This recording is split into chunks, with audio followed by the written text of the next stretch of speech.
आदाब, मैं ज़ीशान काजी, आप सबका स्वागत है सहारा अधिकार में। घोटाला एक ही, दिल्ली की शराब नीति का, जिस साउथ ग्रुप के हवाले से कथित रूप से 100 करोड़ की रिश्वत देने के आरोप में और जिसमें अरविंद केजरीवाल को गिरफ्तार किया गया है, उस मामले में उनके पहले से ही यानी 15 मार्च को गिरफ्तार के कविता को 9 अप्रैल तक के लिए तिहाड़ जेल भेज दिया गया है। हैरानी की बात यह है कि आज कोर्ट में ईडी ने कहा कि उन्हें अब और हिरासत में लेकर पूछताछ की जरूरत नहीं है। कविता के वकील इस आधार पर जमानत मांग रहे थे कि उनके बेटे की बोर्ड परीक्षा है कि कविता ने कोर्ट जाने के समय कहा कि ये मामला मनी लॉन्ड्रिंग का नहीं, पॉलिटिकल लॉन्ड्रिंग का है।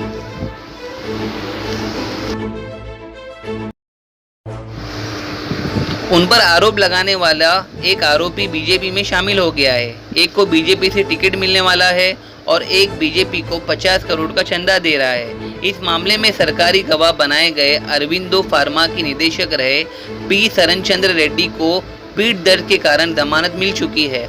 आम आदमी पार्टी के सौरभ भारद्वाज ने प्रेस कॉन्फ्रेंस में कहा था कि पीठ दर्द के नाम पर दफ्तर से छुट्टी नहीं मिलती, मगर इस केस में जमानत मिल गई। अगर आप जमानत के मामलों में पीठ दर्द की मेडिकल रिपोर्ट के इतिहास का अध्ययन करेंगे तो कई दिलचस्प जानकारियां आपको मिल जाएंगी। जर्मनी के बाद अब अमेरिकी विदेश विभाग के प्रवक्ता ने कहा है कि अमेरिका विपक्ष के नेता अरविंद केजरीवाल की गिरफ्तारी पर नज़र रख रहा है। हम चाहेंगे कि इसे केस में निष्पक्ष कानूनी प्रक्रिया का पालन हो।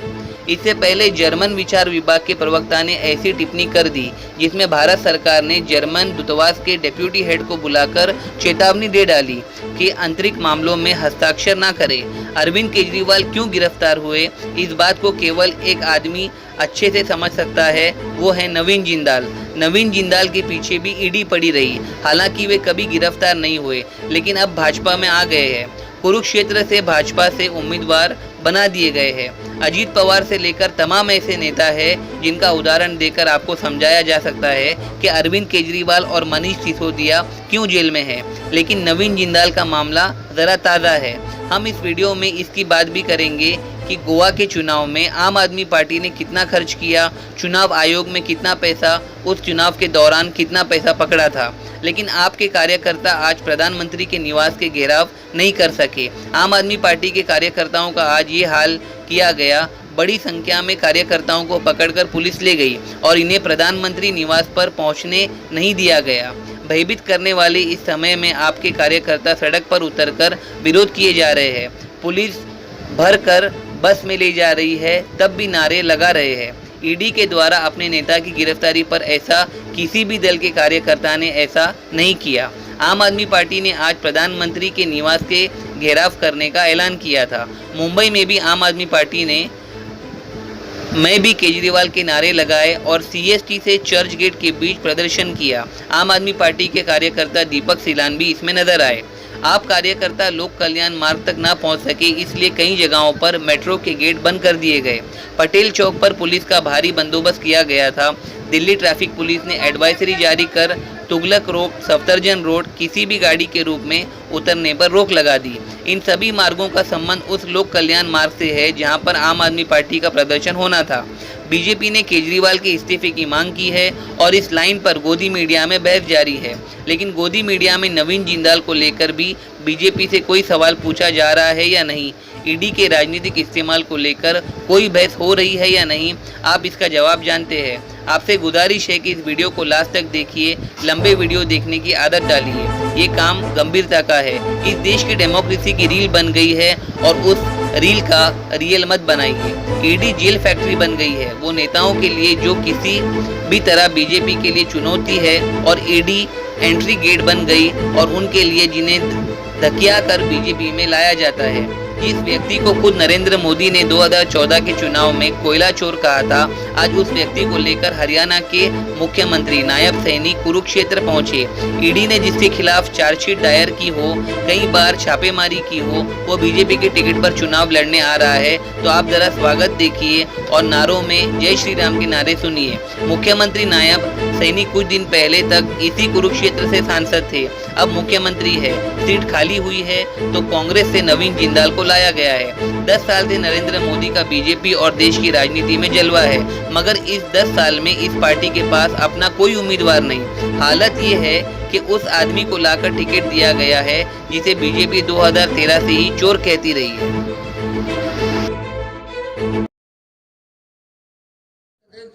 कोल घोटाले में एक कांग्रेस सांसद नवीन जिंदल और कांग्रेस के पूर्व मंत्री दसरी नारायण राव के ऊपर एफआईआर दर्ज होने से एक बात फिर साबित हो गई है कि कांग्रेस ने कोयला घोटाले में जमकर देश को लूटा है और इसलिए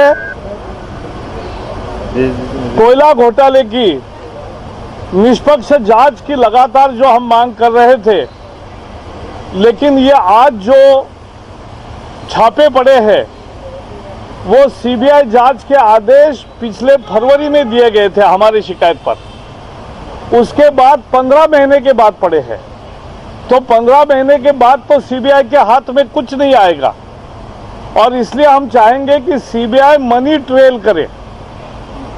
50 लाख करोड़ के खनिज संपदा, कोयले का भंडार 140 निजी कंपनियों को मुफ्त में दिया, ऐसा सरकार बताती है। और इसलिए हम मांग करते हैं कि उसका मनी ट्रेल जब तक नहीं होता कि भ्रष्टाचार के रूप में कितना पैसा किसने किसको दिया और वो पैसा कहां छुपाया है, तब तक ये घोटाले का सही सच। जिस व्यक्ति के खिलाफ इतने लंबे समय से ईडी पड़ी हो और वो व्यक्ति अचानक एक सुबह बीजेपी में आ जाए और उसे टिकट भी मिल जाए, इस पर हैरानी केवल उन्हीं को नहीं होगी जिन्होंने कसम खा ली है कि इस देश की संस्थाओं के इस्तेमाल से इस खूबसूरत लोकतांत्रिक सेवाओं को पूरी तरह बर्बाद कर देना है। 24 मार्च को नवीन जिंदाल शाम 8:30 बजे ट्वीट करते हैं कि मैं 10 वर्ष कांग्रेस में प्रतिनिधित्व किया, मैं कांग्रेस नेतृत्व में और तत्कालीन प्रधानमंत्री डॉक्टर मनमोहन सिंह जी का धन्यवाद करता हूँ। आज मैं कांग्रेस पार्टी की प्राथमिक सदस्यता से इस्तीफा देता हूं। इस ट्वीट को कांग्रेस अध्यक्ष मल्लिकार्जुन खड़गे ने ट्विटर हैंडल से जोड़ देते हैं, यानी पार्टी अध्यक्ष को भी जानकारी ट्विटर से ही दे दी गई होगी। इस ट्वीट के ठीक 10 मिनट बाद भाजपा के ट्विटर हैंडल पर लाइव प्रेस कॉन्फ्रेंस शुरू हो जाती है, जहां जिंदाल भाजपा में शामिल होते हैं। क्या ऐसा रहा होगा कि जिंदाल भाजपा के दरवाजे पे पहुंचकर कांग्रेस अध्यक्ष को ट्वीट कर रहे हैं, टैग कर रहे हैं? जिस कारोबार को लेकर उनके पीछे इतने सारी एजेंसियां लगाई गई, उसकी तारीफ अब होने लगती है कि बहुत बड़े व्यवसायी है।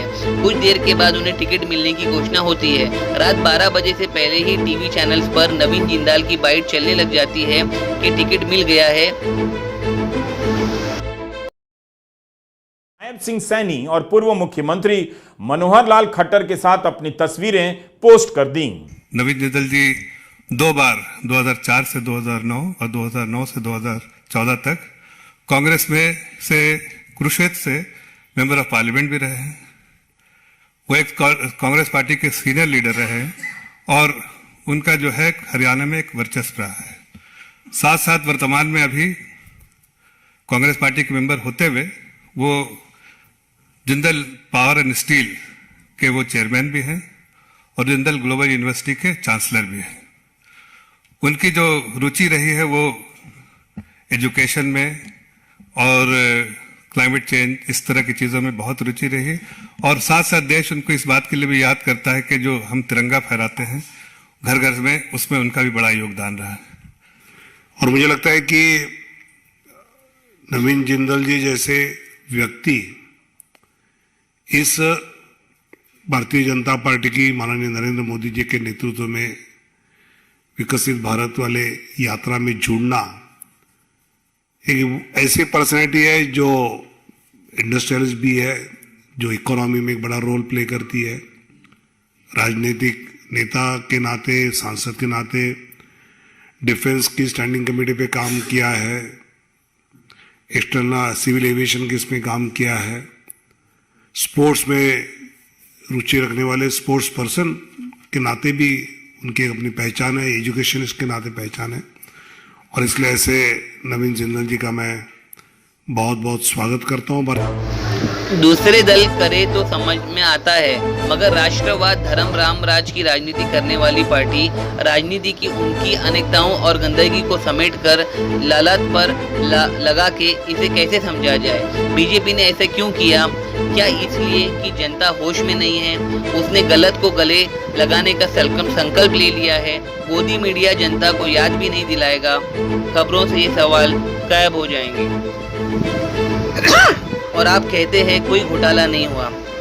यही सबसे बड़ा घोटाला है कि जिस पर घोटाले का आरोप लगाया गया, जिस पर 2015 से 22 तक ईडी छापेमारी करती रही, उसे चंदा भी लिया गया और उसे अपनी पार्टी में भी ले लिया गया और टिकट भी दे दिया गया।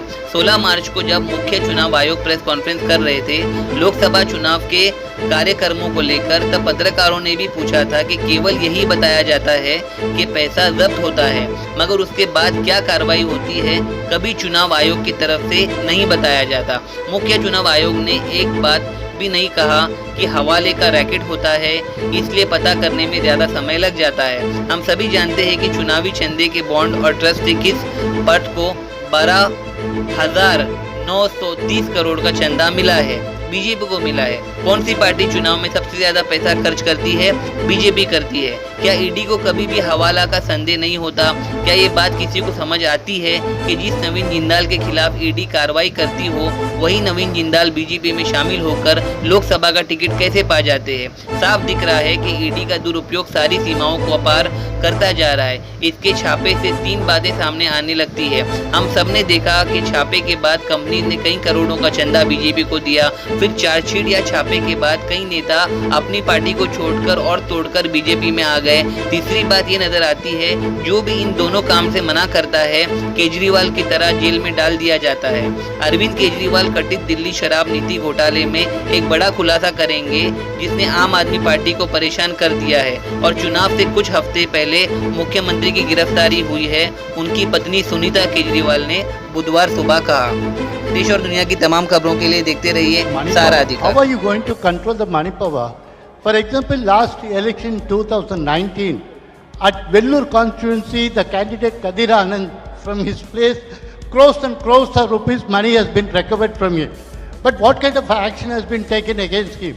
And he is going to be the future candidate from the same constituency. I would like to ask कि जो आपने बताया कि 3500 करोड़ रुपए को सीज किया, उसके बाद कार्रवाई कितने लोग जेल गए, कौन कौन सी पॉलिटिकल पार्टीज इन्वॉल्व थी, और जो लीकर सीज किया गया उसमें कितने केसेस रजिस्टर हुए, उसकी डिटेल इलेक्शन कमीशन हमारे साथ कभी शेयर करता नहीं है। After the